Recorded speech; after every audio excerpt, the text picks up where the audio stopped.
Magpainit muna ako ng mantika at iprito ko na rin yung patatas hanggang sa magkaroon lang siya ng dark spot.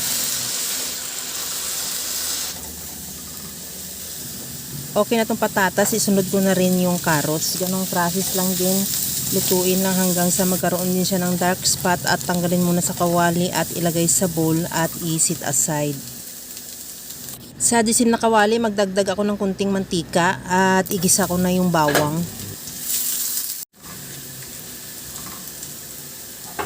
Ilagay ko na rin yung sibuyas.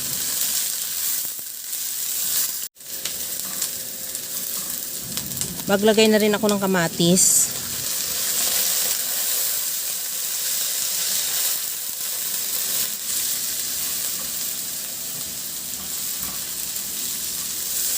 Okay na tong ating kamatis. Isunod ko na ilagay yung giniling na baboy or ground pork. Ihalo lang hanggang sa mag-iba na ang kulay o maglabas na rin siya ng sarili niyang mantika.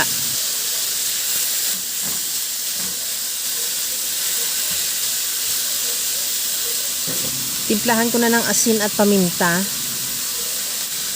Lagyan ko na rin ng oyster sauce. Maglagay na rin ako ng tomato paste. Pwede rin tomato sauce kung mayroon ka.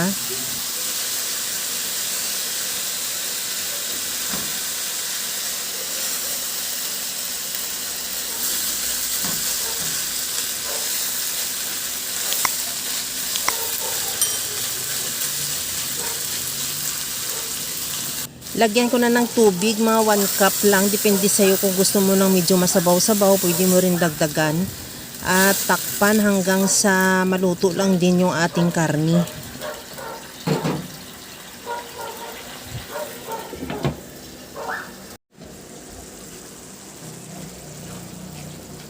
Sa puntong ito, okay na yung ating karni at medyo nag-reduce na rin yung sabaw niya. Ibalik ko na yung patatas at carrots sa pinirito natin kanina. Nilagyan ko na rin ng mushroom, bell pepper at green peas.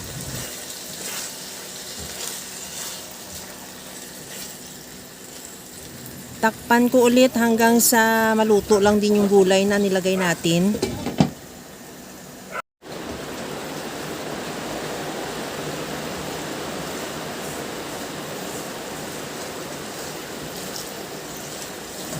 Since luto na rin yung ating mga gulay at yung karne, tikman ko na kung okay na yung timpla niya.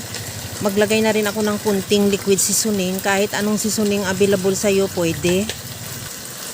At kunting halo na lang yan. Ready to serve na yung ating napakasarap na ginisang pork giniling with mixed vegetables. Kaya mga kalasa, kung nagustuhan mo yung ating video, please like na lang at pakishare na rin sa inyong mga friends. At kung bago ka pa lang sa aking channel, subscribe na at i-click mo na rin ang bell button para sa mga notification. Okay na to, hanguin ko na lang yan at ready to serve na. Hanggang sa muli mga kalasa, thank you for watching. Bye-bye!